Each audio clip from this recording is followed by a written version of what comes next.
How often do you go out to eat at a restaurant and the waiter brings you a basket of bread to hold you over until your meal? Well, it turns out that this is actually a brilliant business strategy for the restaurant.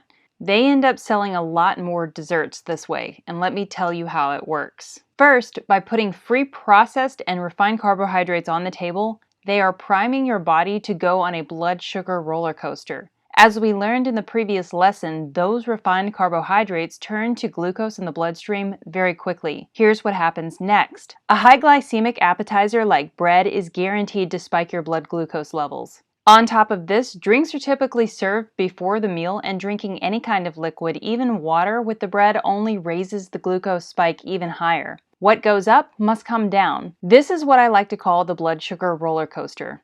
After the blood sugar rises and the body releases more insulin to try and store it, then we experience the crash. About 90 minutes after consuming the bread, the body is in full crash mode. During your hypoglycemic phase, you get tired, sleepy, fatigued, moody, and the cravings hit again. Suddenly, that fudge brownie ice cream dessert on the menu starts to look real nice. The body signals that it needs more food to stabilize blood sugar, whether or not the body is truly hungry, and you are cued to eat again. So you go ahead and order that fudge brownie dessert that is looking really good. And this is the cycle that keeps most Americans inflamed, out of touch with natural hunger and satiety cues, and constantly craving more. Nobody likes to be duped, but can you really blame the restaurants for leveraging your imbalanced hormones just to sell more cake? Well, maybe. Either way, the more you know about how your body responds to what is put on the table, the more you can use the power of discernment to consciously decide what you want to consume and what you want to avoid altogether. If you want to ride the blood sugar roller coaster, then nobody can stop you. You'll continue riding it along with about 80% of other Americans who are in the same boat. But you deserve to know what kind of ride you are signing up for. And you deserve to have better options for the sake of your long-term health. In this lesson, we're going to talk about some of the side effects that come as a result of regularly consuming high glycemic foods. The blood sugar roller coaster spares no one, so buckle up because we're about to dive right in. Let's go ahead and talk about some of the short-term effects that can occur when we regularly consume foods that spike our blood sugar and then drop us into hypoglycemic territory. We know by now that the immediate result is ongoing cravings that keep the hormones out of balance. But wait, there is more.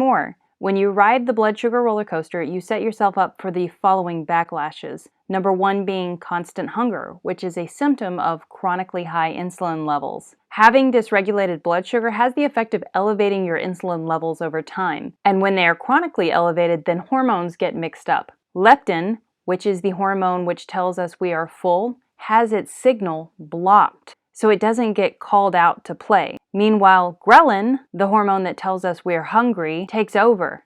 This happens even though we may have plenty of fat reserves with lots of energy available. Elevated insulin signals to the body to eat more, so we do. And then insulin levels shoot up again, we store more fat in the cells, and the process repeats itself. And here's the twisted part. The more weight we put on, the hungrier we get. It's an unfortunate, vicious, and unfair cycle. The answer is not to try and eat less. It is to decrease our insulin levels by flattening our glucose curve. In part 5 of this module and next week's program, I'm going to show you how to do that. Cravings.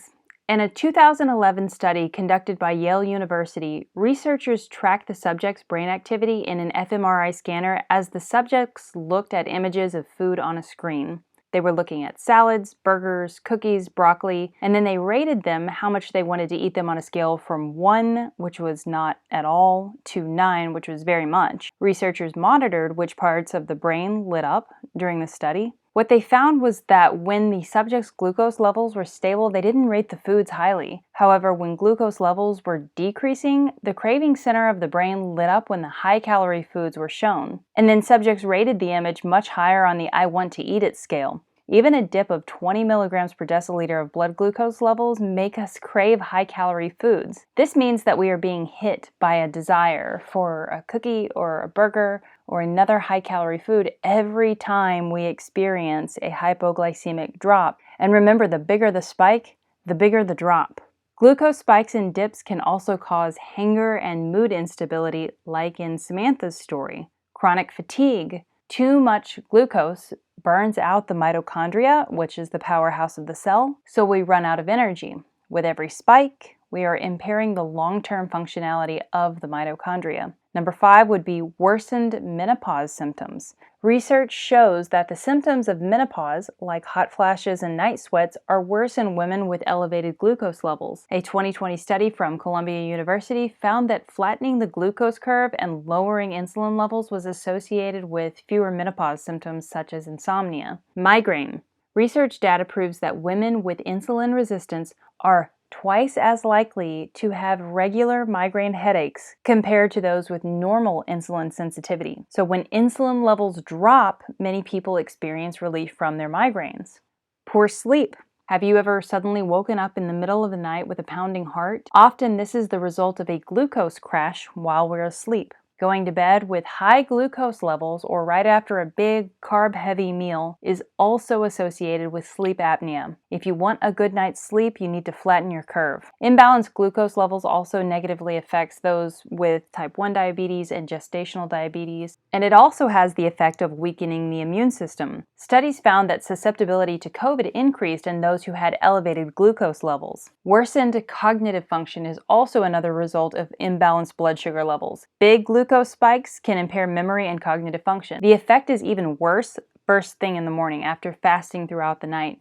If you have a 9 a.m. meeting in which you want to be mentally sharp, you need to eat a savory breakfast that will keep your glucose levels flat. And if you're not already sold on how important it is to take the power of your metabolic health back into your own hands, then here are a few more conditions that come about as a direct result of chronically imbalanced blood sugar levels. Think about any of the people that you know personally who might have suffered with these conditions, and imagine what it might be like if you knew that you could proactively make changes to your diet to avoid manifesting these conditions in your own body. We're talking about things like premature aging, acne, eczema, psoriasis, arthritis, cataracts, Alzheimer's disease, cancer, depression, gut problems, heart disease, infertility, polycystic ovarian syndrome, insulin resistance, type 2 diabetes, and fatty liver disease, among others. The good news is that it's never too late to take the power of your metabolic health back into your own hands. And from what I have observed over the years working as a nutritionist, it is possible to regain complete control of your metabolic health if you take the right action. In part 5 of this module and through next week's lesson, I'm going to show you precisely how to do that. This week, I'm going to challenge you to consume relatively high quantities of 6 different nutraceutical foods that will provide your cells with essential nutrition and bring your metabolism back into balance. These foods pack a powerful healing punch. In fact, they are so powerful that your only challenge for week 2 is to incorporate these 6 food groups into your diet every single day.